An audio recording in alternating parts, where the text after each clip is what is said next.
damos la bienvenida a tu programa Palabra de Vida Eterna. En este momento vamos a compartir el libro de Génesis, Bereshit. En los cuatro vientos de espíritu, sopla la vida, esto, en los cuatro vientos de espíritu, sopla la vida, esto, subir.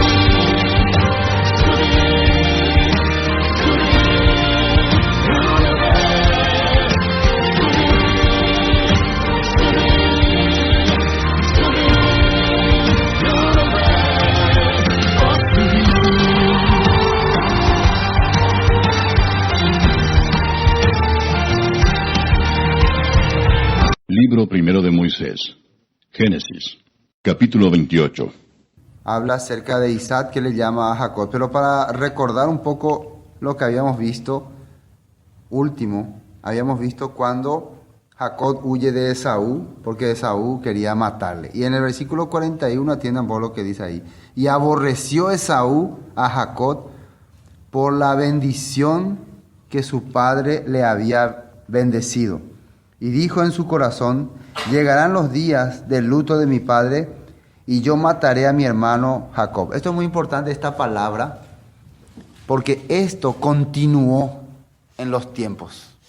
Este corazón de odio, de rencor, por haber sido Jacob el que recibió la bendición, continuó en Esaú y en su descendencia. Recuerden que Amalek es uno de los descendientes de Esaú. Y entonces él decía: ya llegará el tiempo en que voy a matarlo. Ángante Yucata. Por el momento así se calmó. Entonces es interesante cuando vos empezás a observar la historia y cuando vos empezás a investigar a Esaú. Si nosotros ahora nos metemos a investigar por la Biblia, por los acontecimientos, ¿dónde está Esaú? Se van a asustar ustedes. Se van a asustar que puede estar aquí. Inclusive hay un escritor de la Biblia que era descendiente de Esaú. Según la tradición rabínica judía, ¿no? Según la tradición, era descendiente de Esaú, pero se convirtió, ¿no? Creo que Abías parece, ¿no? Bueno, entonces tenía odio, rencor. Entonces ya sabemos que entonces por eso Rebeca le dijo que se vaya a la casa de su hermano para que no pueda morir. Ahora, versículo 1 del capítulo 28 vamos a empezar. Entonces Isaac llamó a Jacob y lo bendijo y le mandó diciendo: no tomes mujer de las hijas de Canaán. Ya ahora no está más dándole la bendición. Había la bendición como de hijo y la bendición al primogénito. Esa bendición al primogénito ya se le entregó a a Jacob, cuando creía que era Esaú, ¿no? Ahora le va a completar la bendición también que se le da al hijo, pero esta bendición que le va a dar ya va a tener un toque diferente ya. No simplemente le va a decir vos vas a ser bendecido, sino le va a agregar ya las promesas también que le dio Dios a Abraham y a él mismo. Fíjense lo que dice aquí. Entonces el primer requisito que le da: no vayas a casarte con mujeres de Canaán. Primer requisito, muy importante. Levántate, ve a Padán Aram, a casa de Betuel, padre de tu madre, y toma allí mujer de las hijas de Labán, hermano de tu madre. Y el versículo 3: y el Dios omnipotente te bendiga. Acá esta palabra omnipotente, ¿saben ustedes cómo sale acá en el hebreo, en la Torah? Sale El Shaddai. Así sale. Que El Shaddai, omnipotente, nombre divino que alude a su capacidad de satisfacer todos los ruegos. Entonces, la palabra El Shaddai significa quien te protege, quien te satisface, quien te alimenta. Eso era El Shaddai. Ya habíamos hablado bastante en otros cultos sobre El Shaddai, ¿no? Bueno, Entonces ahora se le está manifestando, a Abraham se le manifestó ya como el Shaddai, ahora nuevamente Isaac le está hablando, el Dios Todopoderoso, el que te protege, el que te sustenta, estará contigo. Te bendiga, dice, y te haga fructificar y te multiplique hasta llegar a ser multitud de pueblos. Fíjense lo que le está diciendo ahora. Te haga ser multitud de pueblos. Y como nosotros vemos la Reina Valera, medio que no captamos qué es lo que le está diciendo. Pero cuando uno ve acá, fíjense cómo dice acá, para que podamos comparar nomás. Esta es la Biblia hebrea, ¿no? Acá dice que te dé a ti y a tu descendencia la bendición. Versículo 3. Que el Shaddai te bendiga, te fructifique y te multiplique y que seas una congregación de naciones, dice. Y acá nos vamos a poder encontrar la palabra iglesia, porque acá sale, ahí sale, que te haga fructificar, hacer multitud de pueblos, ¿no? Te multiplique hasta llegar a ser multitud de pueblos. Entonces, si yo le digo, ¿verá que ahí está la iglesia? Usted me va a decir, no, acá no sale la iglesia, acá sale multitud de pueblos, ¿sí o no? Pero acá en la Torá, la Biblia hebrea dice, congregación de naciones. Y si yo traduzco la palabra congregación, ahora está en español acá, pero acá en el hebreo dice, acá está, pero no puedo leer yo el hebreo, pero ya le puse la traducción. Kahal Amim. ¿Está bien? Eso quiere decir pueblos congregados. Amín es pueblo. ¿Sabe este hebreo? Menos mal. Entonces, porque por ejemplo, yo digo Caján, Amín y nadie lo sabe, entonces, el pastor nos engaña a todos, pero si alguien por lo menos sabe, ya hay una parte en Osea donde sale también lo Anmi, ¿no? Que era no pueblo mío, ¿no? Lo Anmi. Y otra parte donde sale pueblo, en una canción no sale Anmi también. Anmi Israel dice, ¿no? ¿Dónde era Anmi Israel? ¿Cómo? Bueno, siempre estamos viendo esa palabra cuando se refiere a pueblo. Entonces acá está diciendo que de vos salga una, se puede decir, nosotros podemos traducir, entonces, una iglesia que sea multitudinaria, una iglesia universal. No es universal para de sufrir, ¿no? Pero una iglesia universal. Ahora ustedes también van a entender por qué la palabra universal, tanto el catolicismo como la iglesia para de sufrir usaban ese nombre, porque ellos encontraron acá. Esos son personas que conocen el hebreo, conocen la Biblia, entonces utilizan esos nombres. Nosotros tal vez no entendemos, pensamos que la iglesia católica puso nomás por poner católica. La palabra católica quiere decir universal, ¿saben? ¿No? Catolicismo quiere decir universal. Entonces, la Biblia está mencionando que de Jacob salga la iglesia universal. ¿Qué les parece? De Jacob. Entonces ya acá le está dando una promesa Isaac a su hijo. De vos, mi hijo, a través de la protección de Dios, va a salir la iglesia madre, la congregación verdadera. Ahora hay que saber cuál es, porque hay dos que se atribuyen con el título universal, tanto católicos como para de sufrir. Que dice que son la iglesia universal. Pero ¿qué relación tiene ello con Jacob, con el pueblo de Israel, con la Torá, con los 10 mandamientos, con el Mesías de Israel? Eso es lo que hay que ver, ¿no? Eso es lo que hay que analizar. Bueno, estamos entendiendo en este punto, ¿no? Bueno, ¿qué dice más? Y te dé la bendición de Abraham y tu descendencia contigo para que heredes la tierra en que moras, que Dios dio a Abraham. Así envió Isaac a Jacob, el cual fue a Padán Aram, a Labán, hijo de Betuel, arameo, hermano de Rebeca, madre de Jacob y de Esaú. Atiendan una cosa curiosa. Isaac le está dando la bendición a Jacob, que heredes esta tierra que Dios le prometió a Abraham, me prometió a mí, y que tú seas el heredero. Pero ¿qué está haciendo ahora con él? Le está enviando, ¿no? Entonces, es una sombra de él, el que es exiliado. Pero le está hablando que Dios está permitiendo que ahora vos tengas que salir de acá para multiplicarte. ¿Entiendes? No va a multiplicarte.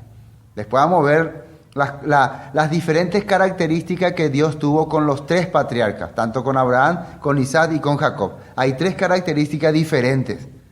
Y el de Jacob nos va a llamar mucho la atención. Bueno, entonces le dijo que tú heredes esta tierra. Versículo 6, ¿no? 5. Así envió Isaac a Jacob, a cual fue a Padán Aram, la Labán, hijo de Betuel, arameo, hermano de Rebeca, madre de Jacob y Esaú. Y vio Esaú cómo Isaac había bendecido a Jacob y le había enviado a Padán Aram para tomar para sí mujer de allí, y que cuando le bendijo le había mandado diciendo: no tomarás mujer de las hijas de Canaán. Esaú estaba observando todo lo que su papá estaba haciendo ahora con Jacob, cómo le bendecía, cómo le prometía todas estas cosas. Recuerden que él tiene un pensamiento de que ni bien muera mi papá, voy a matarle, no le va a servirlo. Pero algo le llamó la atención, que su papá le ordena a Jacob: no te vayas a casar con cananea. Y él ya se había casado con 2 cananeas. Ya había fallado lo ya ahí. Entonces, el problema con Esaú era que él era demasiado envidioso. ¿Saben lo que es envidioso, no? Él quería ser, él es el primero, él ahora está perdiendo ese lugar y le viene una rabia.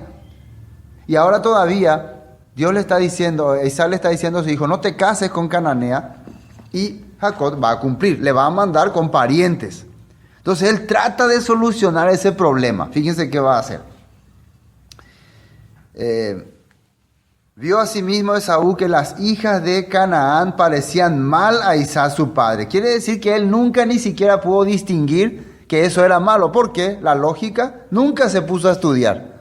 Nunca él estudió la palabra. Pero la Biblia dice que Jacob habitaba en tienda. Esa palabra tienda, ya hablamos, él estudiaba la palabra.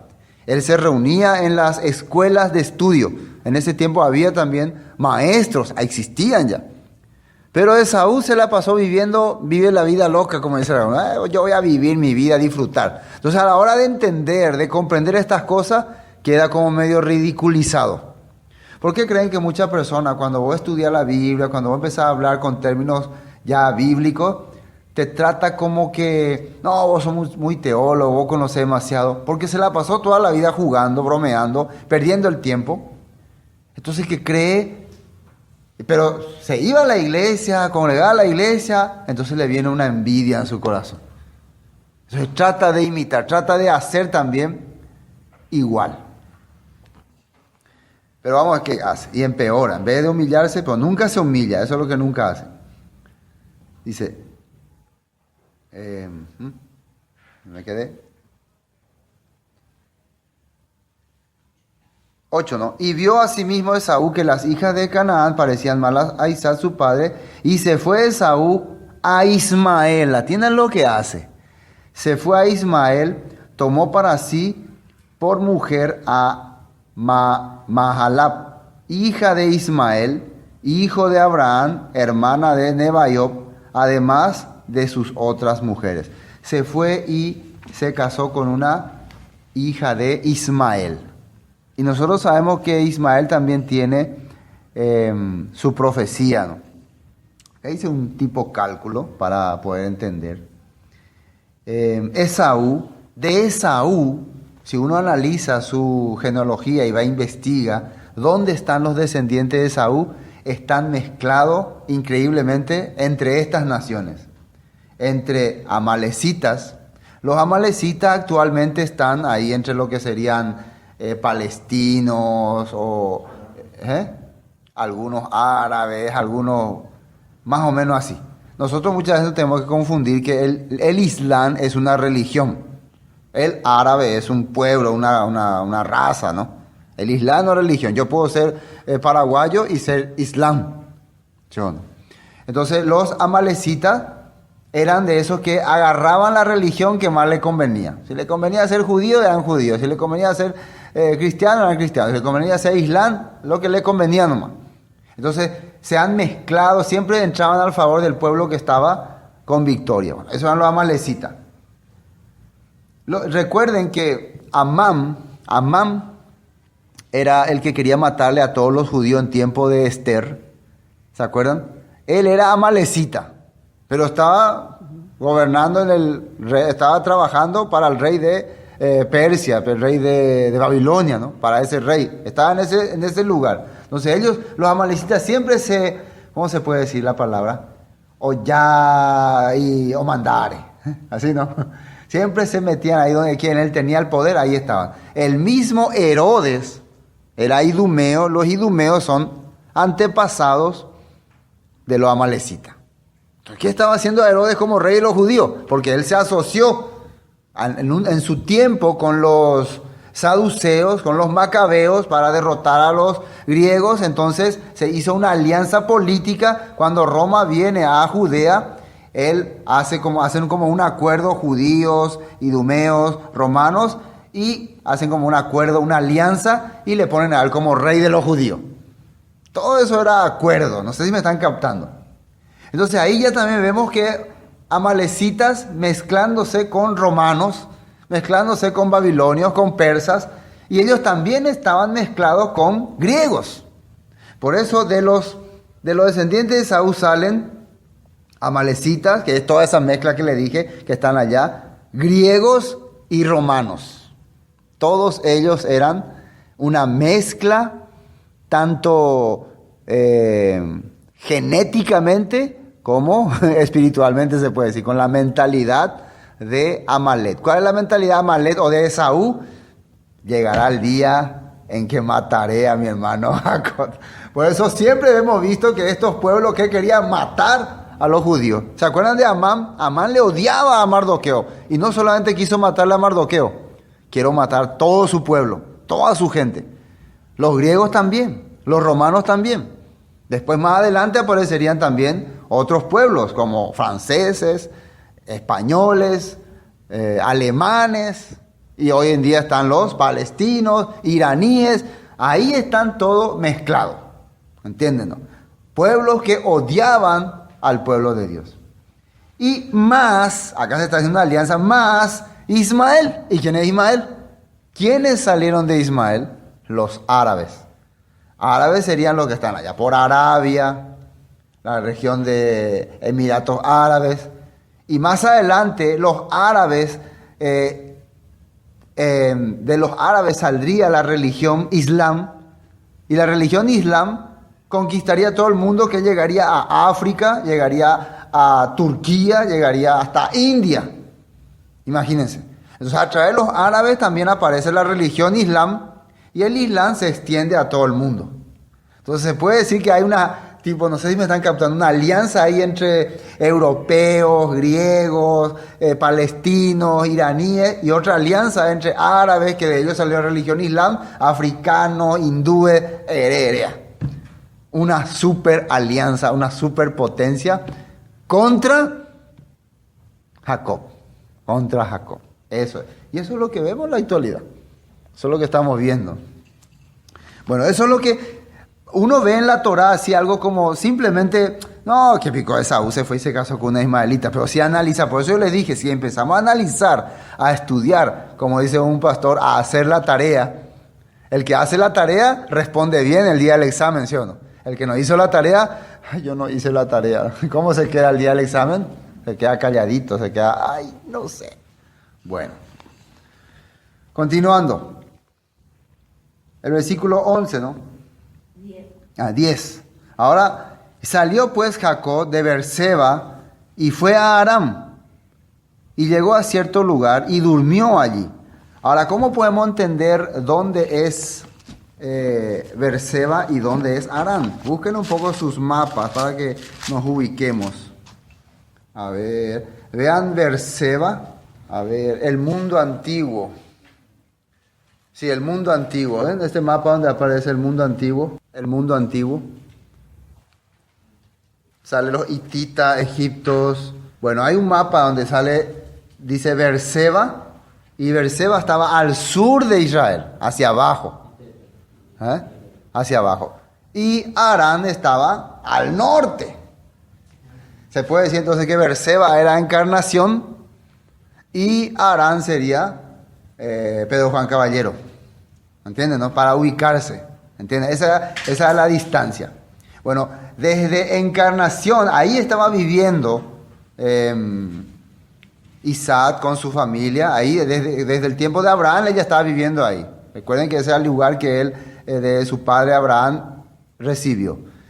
De ahí él tiene que viajar hasta donde antes vivía Abraham, de donde Abraham salió. Tiene que volver o tiene que salir del territorio. Entonces quiere decir que él va a ser un exiliado.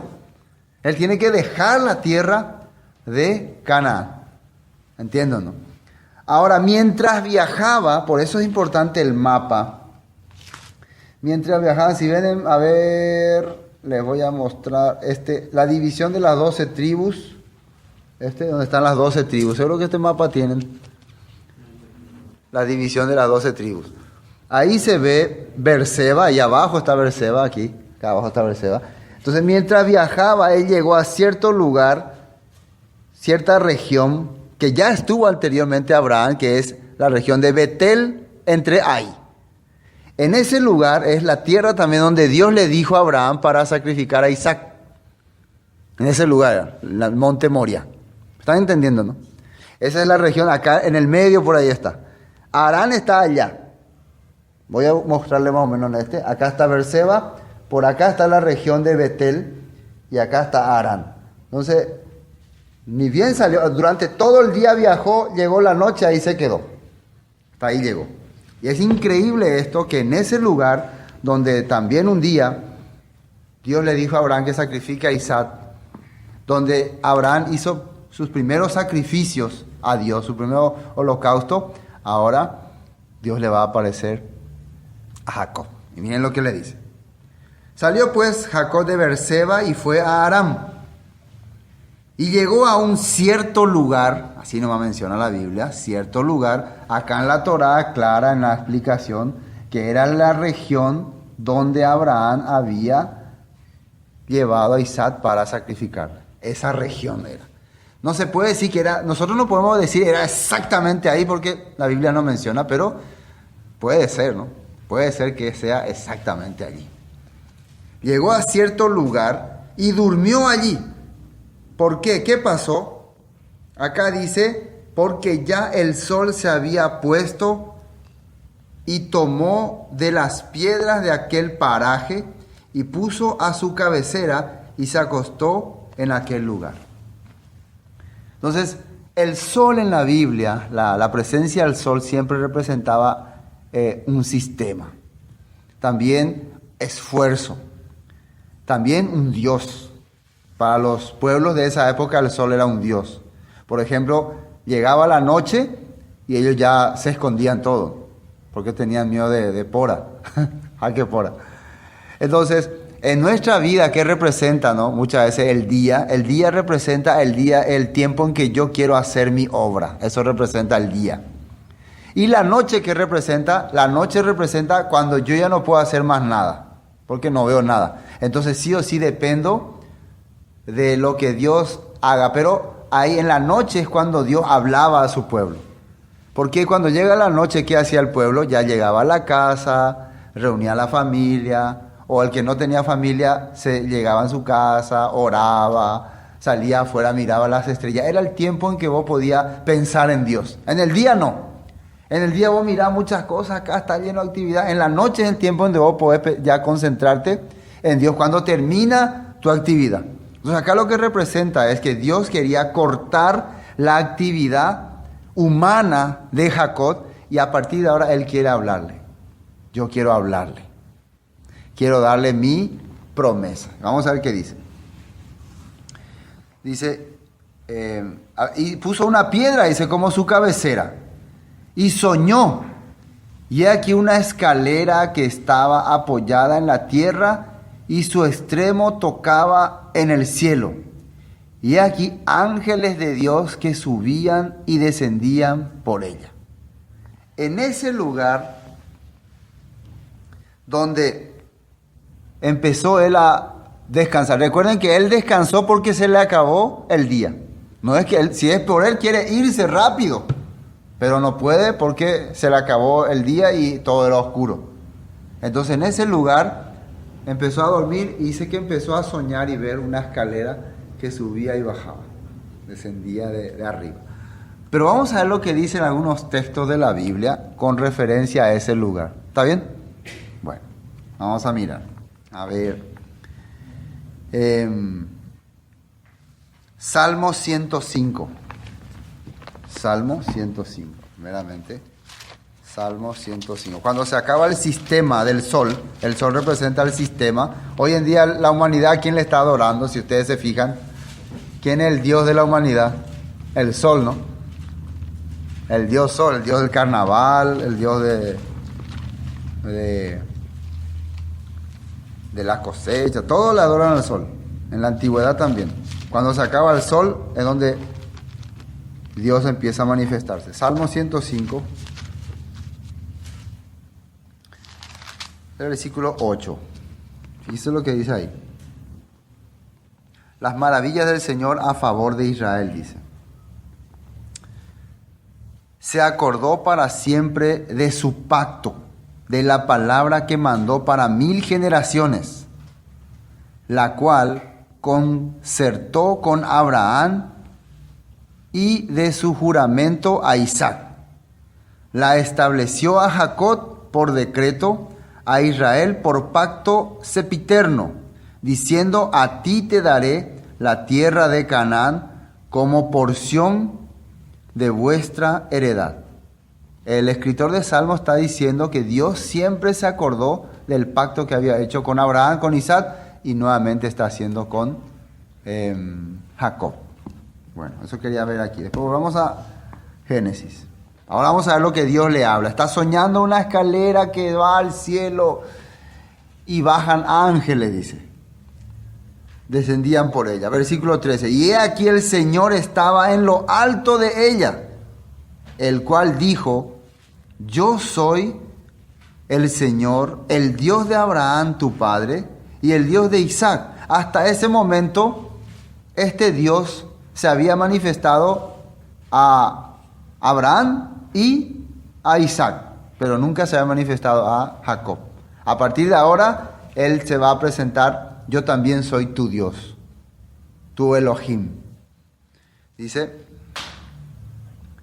la tierra que estás acostado, la tierra en que estás acostado, te la daré a ti y a tu descendencia. Aquí está la promesa: te la daré a ti y a tu descendencia. Será tu descendencia como el polvo de la tierra y te extenderás. Fíjense que el plan de Dios no era simplemente ese territorio. Miren lo que le dice: te extenderás al occidente, al oriente, al norte, al sur, y todas las familias de la tierra serán benditas en ti y en tu simiente. Le está diciendo Dios que a través de tu familia, a través de tu gente, toda la humanidad va a ser bendita. Está dando ya un pacto de universal, ¿sí o no? He aquí yo estoy contigo, versículo 15, y te guardaré por donde quiera que fueres, y te volveré a traerte a esta tierra, porque no te dejaré hasta que haya hecho lo que te he dicho. Esto suena algo extraño. Yo estoy contigo, ahora él está huyendo. Dios le está prometiendo esta tierra, pero él está huyendo. Él está más o menos en la región de Jerusalén esta hora. Por eso si usted ubica en el mapa, Betel, ahí está en esa región. De aquí él va a ir hasta Harán, va a salir de la tierra de Canaán y va a vivir más de 20 años en exilio. Pero Dios le está diciendo: yo te volveré a traer. Es una promesa para futuro también, para el pueblo futuro. Pero ¿por qué esto le está diciendo explícitamente a Jacob? Porque de Jacob van a salir las 12 tribus de Israel.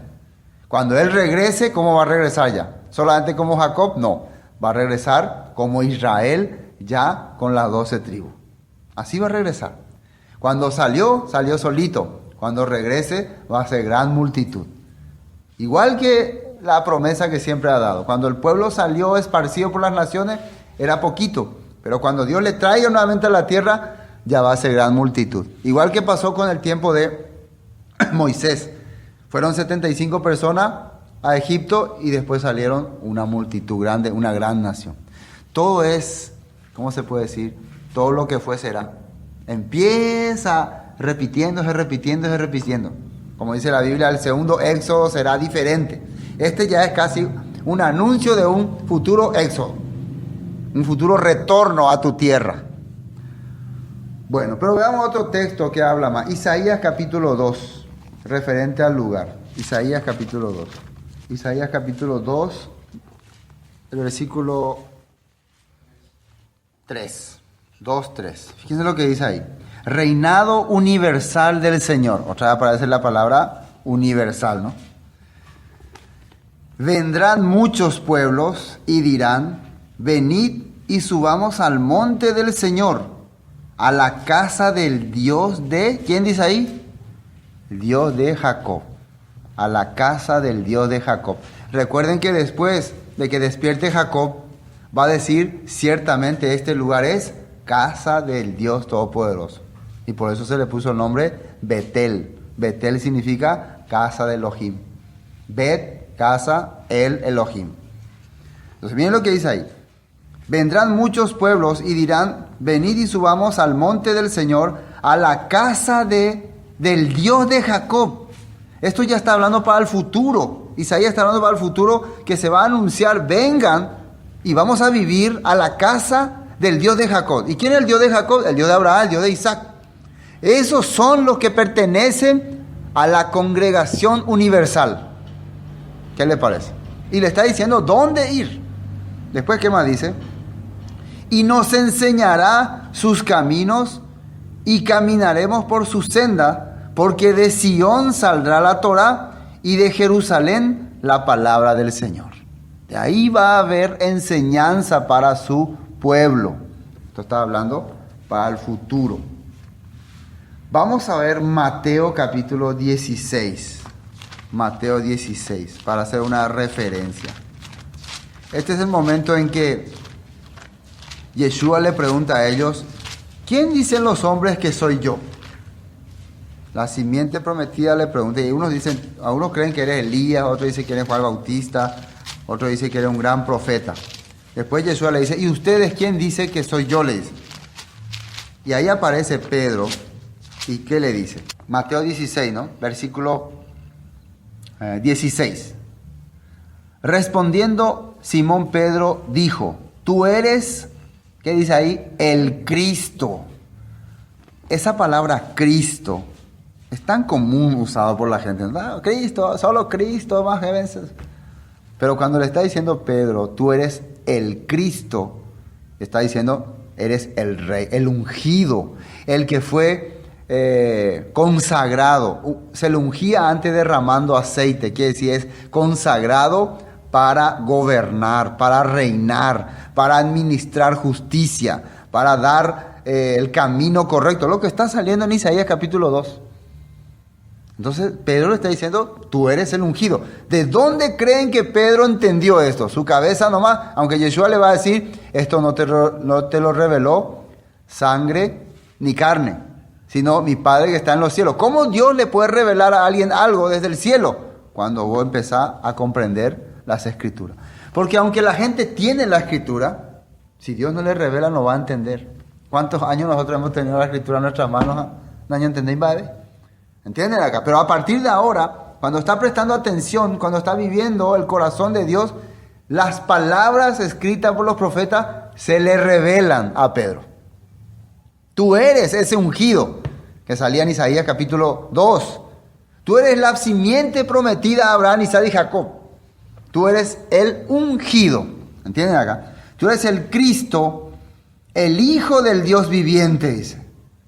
Entonces le respondió Yeshua, bienaventurado eres Simón, hijo de Jonás, porque esto no te lo reveló carne ni sangre. Ninguna persona por su buen deseo o por su buena inteligencia va a entender estas cosas. Para entender la palabra se necesita dos cosas. Número 1, deseo de saber. Número 2, Dios te revela. Dios te revela. Dios te hace entender eso que vos querés saber. Por eso decía, bienaventurados los pobres en espíritu. Pobre el que quiere. ¿Sí o no? Pobre el que quiere. Pobre el que desea, pero no puede.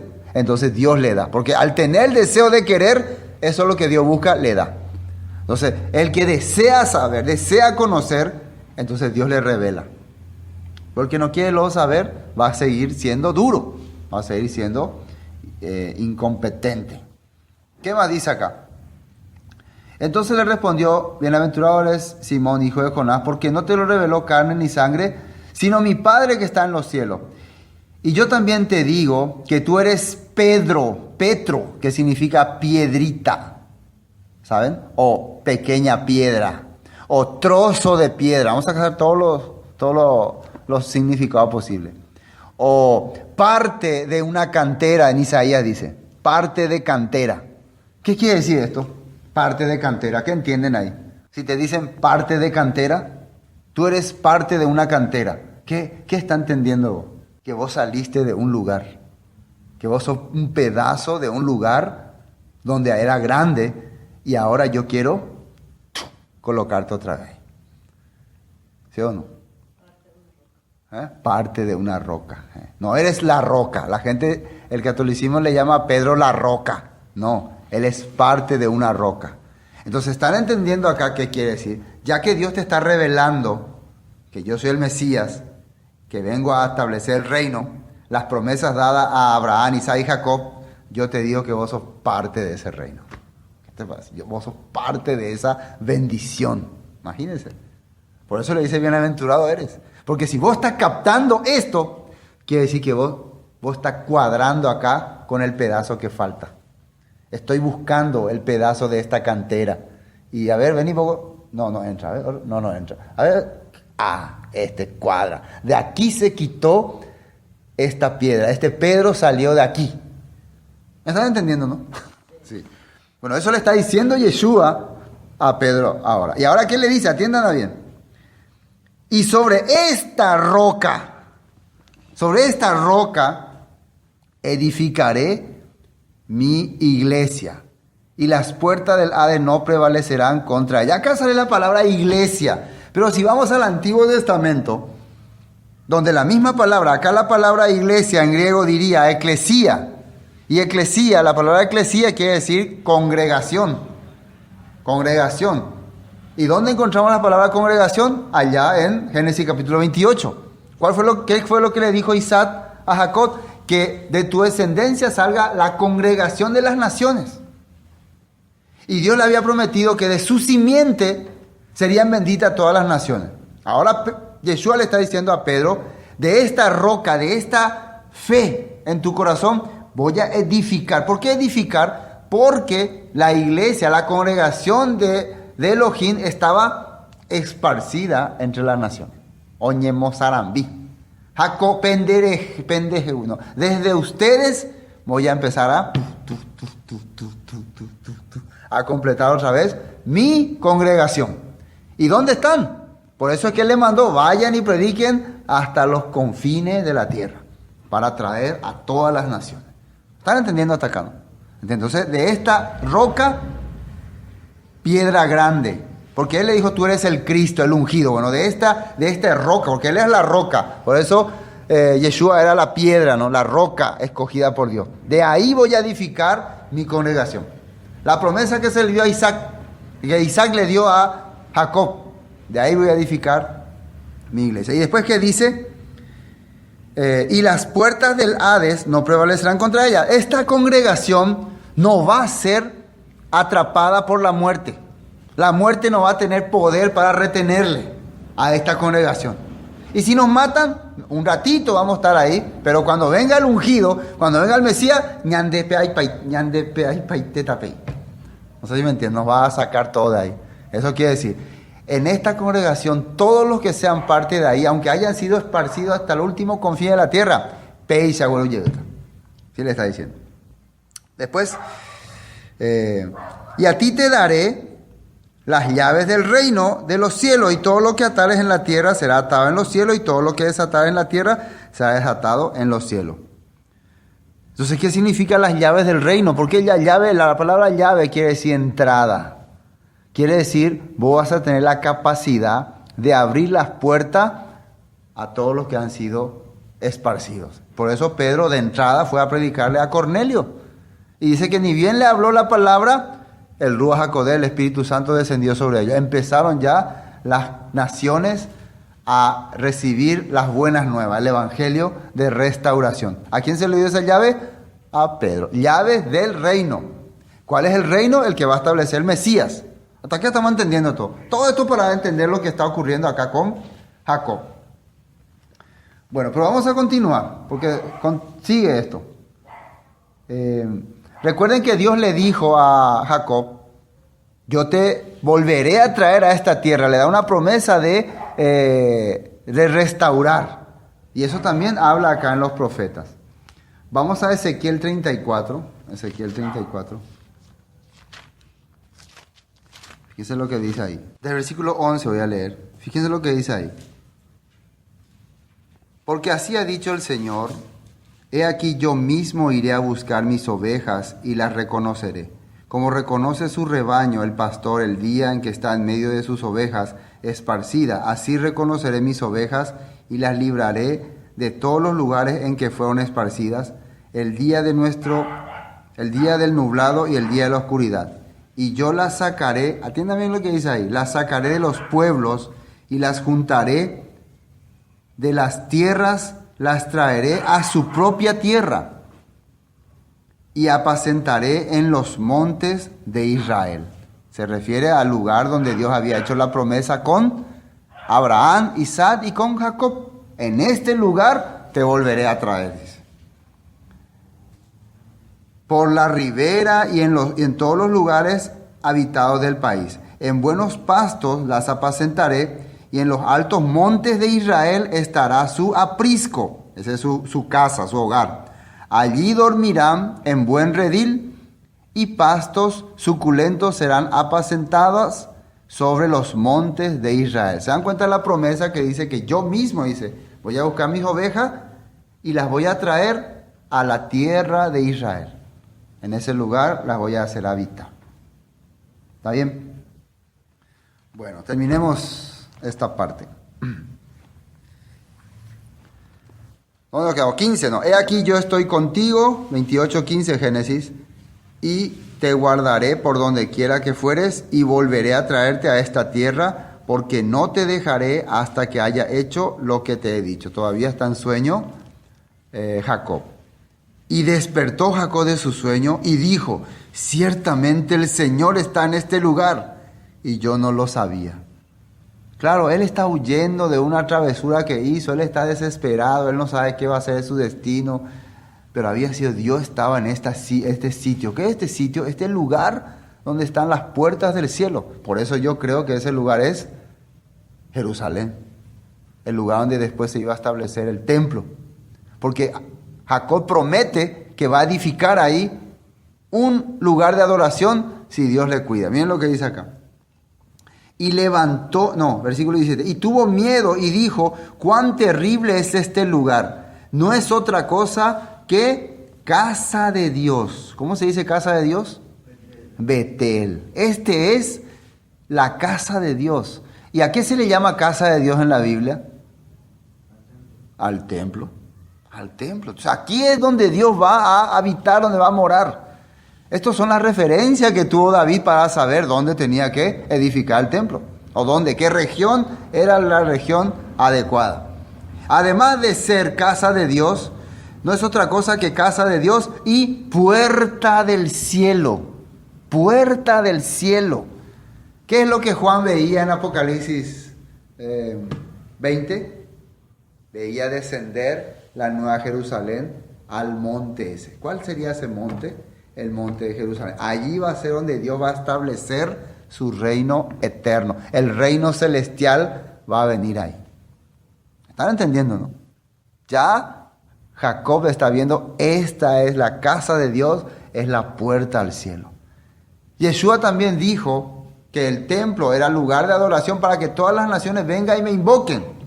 Para eso se hizo este lugar, pero ustedes le hicieron cueva de ladrones. En este lugar me invocarán y aquí yo le oiré. Así se dijo cuando se hizo el templo. Después, Y se levantó Jacob de mañana y tomó la piedra que había puesto de cabecera y la alzó por señal y derramó aceite encima de ella. ¿Qué hizo con esta piedra? Esta es lo mismo que estuviera edificando un altar.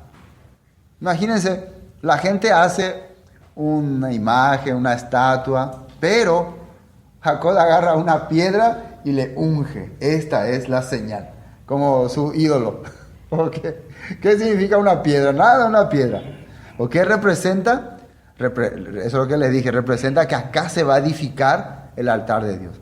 Dios, cuando le decía a ellos que hagan un altar, no querían que la hagan muy buena, así nomás, tipo sin orden. No tenían que hacer todo bien tallado ni nada. Así nomás quería que sea el altar, que nadie se fije en el altar. Porque lo único que tenía que importar era lo que era ofrecido ahí, los holocaustos y las demás cosas. Entonces él pone como un altar. Se puede entender, él está edificando ahí un lugar de adoración. En el futuro, uno de sus descendientes que iba a edificar ahí el templo. ¿Están entendiendo, no? ¿Están entendiendo? Y lo pone como señal. Dice, levantó Jacob de mañana y tomó la piedra que había puesto de cabecera y lo alzó por señal y derramó aceite encima de ella. Aceite significa consagración, ungir. Este es un lugar sagrado, lo mismo que hizo Salomón cuando edificó el templo. Después, y llamó el nombre de aquel lugar Betel, aunque Luz era el nombre de la ciudad primero. Los habitantes de ese lugar le llamaban Luz, pero Jacob dijo, este es la casa de Dios. Este es el lugar donde Dios vive. E hizo Jacob voto. Esto es importante.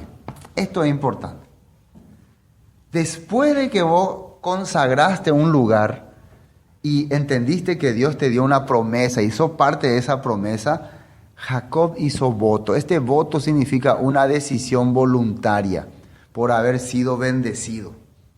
Una decisión voluntaria que sale de su corazón. Pero antes quiero mirar algo similar acá en Juan. Nos da todo el tiempo. Juan capítulo 1. Algo similar. Antes de hablar del voto que hizo Jacob.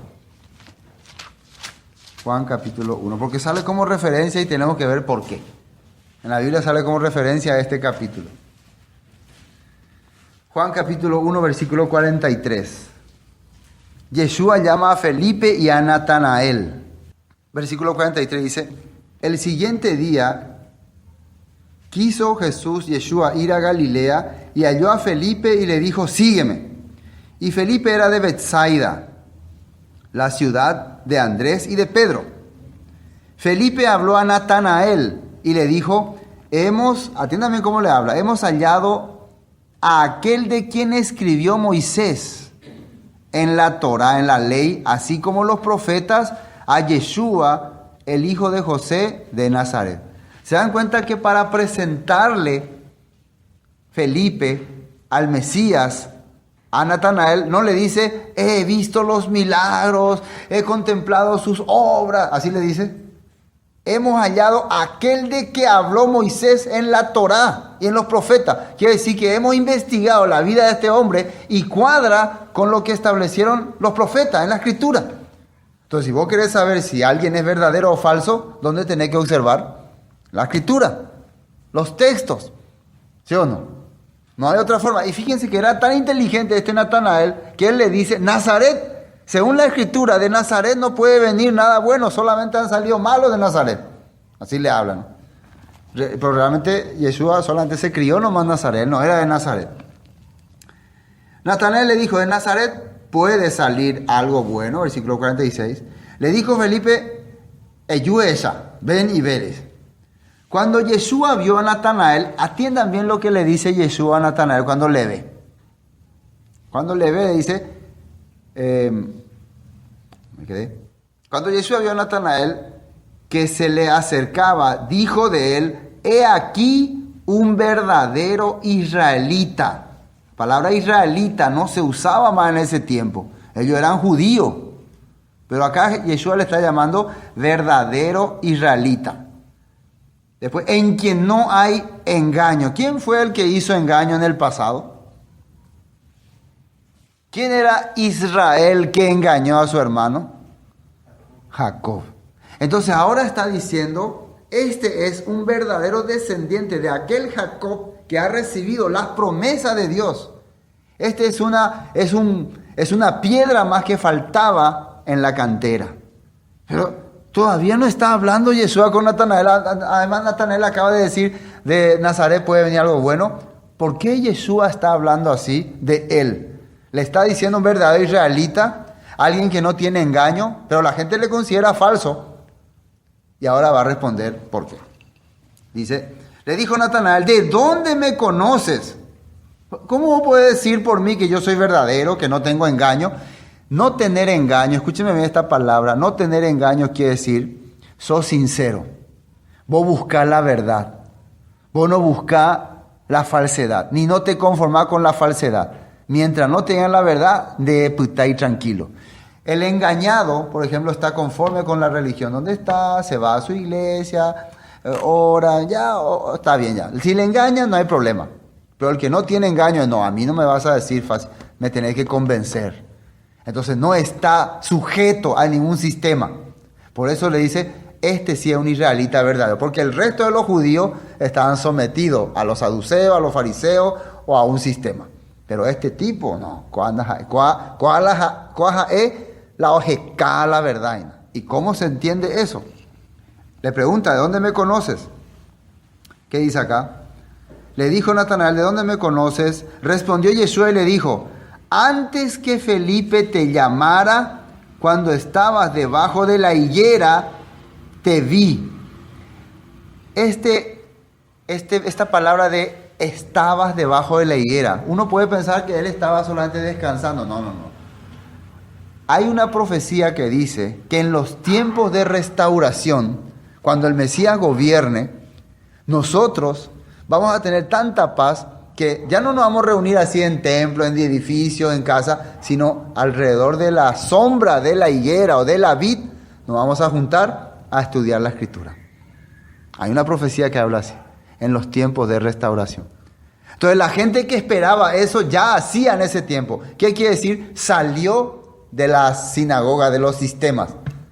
No sé si me captan. No se conectaba más con ninguna filosofía de esa época. Estaba leyendo, se puede decir, la palabra para que Dios le revele la verdad. Estaba en busca de la verdad. Eso quiere decir este punto. Quiere decir que, se puede decir, es como una persona que estaba fuera, exiliada. ¿A quién se le parece? A Jacob. Por eso le está diciendo, verdadero israelita que no hay engaño. Le está comparando con Jacob. Porque Jacob al salir de su casa, al salir del sistema de Esaú, encontró la verdad. Encontró la promesa de Dios. Pero eso no quiere decir que ya se le dio, pero la promesa ya está. Y miren lo que le dice Yeshua. ¿Qué le dice? Respondiendo, 49. Respondió Natanael y le dijo, Rabí, tú eres el hijo de Dios. Tú eres el rey de Israel. Miren cómo le dice. Tú eres el rey de Israel, le dice. Tú sabes lo que yo estoy buscando. Porque le dice, vos sos el que está buscando el reino. Vos estás buscando la restauración. Vos estás buscando las promesas dadas a Abraham, Isaac y Jacob. Vos estás buscando la Besorá. Vos sos un verdadero israelita. Vos no sos solamente un judío. Porque el judío en ese tiempo era ya una religión. De la rey. Directamente le dijo, de la rey. Y miren lo que le dice Yeshua. Respondió Jesús y le dijo, porque te dije, te vi debajo de la higuera, ¿crees? Cosas mayores que estas verás, le dice. ¿Qué ve una persona que cree en el reino? ¿Y qué le dice? Y le dijo, de cierto os digo, de aquí en adelante verás el cielo abierto. ¿Se acuerdan qué dijo Jacob? Este es el lugar donde el cielo se abre, ¿no? Puerta del cielo, dice. Esto estaba viendo Natanael. Y a los ángeles de Dios que suben y descienden sobre el Hijo del Hombre. ¿Qué estaba viendo Jacob? Ángeles que subían y bajaban. Quiere decir que Natanael estaba en esa escritura, estudiando ese pasaje, esa parte de la Biblia, cuando Yeshua le habló. Por eso él entendió lo que le decía. Vos sos el que está buscando la restauración, la promesa. Porque en este momento muchos israelitas están viviendo exiliados, sin esperanza, y la única esperanza que tenían era la palabra. ¿Hasta aquí me entendieron, no? Bueno. Terminemos con el voto de Jacob. ¿Qué es voto? Es una decisión personal que vos haces. Si es que recibieron la bendición, si es que ustedes se consideran bendecidos, entonces ustedes tienen un deseo de servirle a Dios que nace de su corazón. No es que son obligados, nace de su corazón. ¿Qué dice acá? Hizo Jacob, versículo 20, Génesis 28, 20, voto diciendo: si fuere Dios conmigo y me guardare en este viaje en que voy, y me diere pan para comer y vestidos para vestir, y si, esa es la respuesta clave, y si volviere en paz a casa de mi padre, el Señor será mi Dios. La promesa que yo espero es un día regresar a la casa de mi padre. ¿Sí o no? Entonces mi deseo es, si yo estoy viviendo ahora en el exilio, si yo estoy viviendo fuera, es que Dios me mantenga allá. Cuando dice me dé pan y me dé vestido, quiere decir que me proteja, me cubra y me provea lo necesario. Lo que yo necesito es la palabra. Me mantenga en el exilio, no me deje desviar, no me deje corromperme. Y un día me regrese a mi casa. Véala, si hay potá, amén. Entonces Él va a ser mi Dios. Eso es lo que dice en Ezequiel. Salid del sepulcro, pueblo mío, dice, y regresad a vuestra morada. Después, ¿qué dice? B20. Hizo Jacob voto diciendo esa ley, ¿no? Y si volviere en paz a casa de mi padre, el Señor será mi Elohim, mi Dios. Y esta piedra que he puesto por señal será casa de Dios. Acá se va a edificar la casa de Dios. Al final, ¿Jacob regresó o no? Regresó. Sí, entonces aquí se va a hacer, este lugar va a ser el lugar donde se va a edificar la casa de Dios. Por eso algunos creen, según los teólogos de la Torá, que en ese lugar fue donde después de mucho tiempo David funda la ciudad de Jerusalén y también después donde elige el lugar para edificar el templo. Porque Jacob dijo, aquí será la casa de Dios. Y la casa de Dios se le llamaba al lugar del templo. Y esta piedra que he puesto por señal será casa de Dios, y todo lo que me dieres, el diezmo apartaré para ti. Jacob dijo así. ¿Qué quiere decir? Mi vida será para servirte. El diezmo representa que vos dedicaste tu vida a Dios. Eso representa. El diezmo no representa que Dios necesita de vos algo, sino que es una señal, por eso es señal, dice, de que yo dediqué mi vida a Dios, de que mi vida depende de Dios. O yo sirvo a Dios. Yo soy, ¿cómo se puede decir? Ciudadano o de Dios. Por ejemplo, los impuestos, ¿por qué nosotros pagamos los impuestos? Porque somos ciudadanos de este país. Es nuestra obligación, ¿sí? Entonces, al pagar nuestros impuestos, nos dan derecho como ciudadanos, ¿no? Por eso nosotros somos orgullosos, pagamos nuestros impuestos. Entonces, la persona que no paga sus impuestos no es ciudadano, no está siendo parte del gobierno, se puede decir. Entonces, ¿qué era el diezmo en esa época? ¿Qué es lo que está queriendo hacernos entender Jacob? Yo voy a ser parte del pueblo, del gobierno de Dios. Todo lo que Dios me dé, el diezmo voy a apartar para Él. Quiere decir que él ya tenía un plan de servir a Dios en su corazón. ¿Están entendiendo? Este es un punto muy importante. Ahora, algunas acotaciones que anoté aquí. El pacto de Jacob con Dios. Uno era, Dios va a ser su Elohim. Ese es el pacto que él hizo con él. Después, construcción de un templo y diezmar. Esas son las tres cosas que Dios le prometió, que Jacob le prometió a Dios. ¿Cuáles eran? Él va a ser mi Dios. Le voy a construir un templo y voy a servirle con mis diezmos.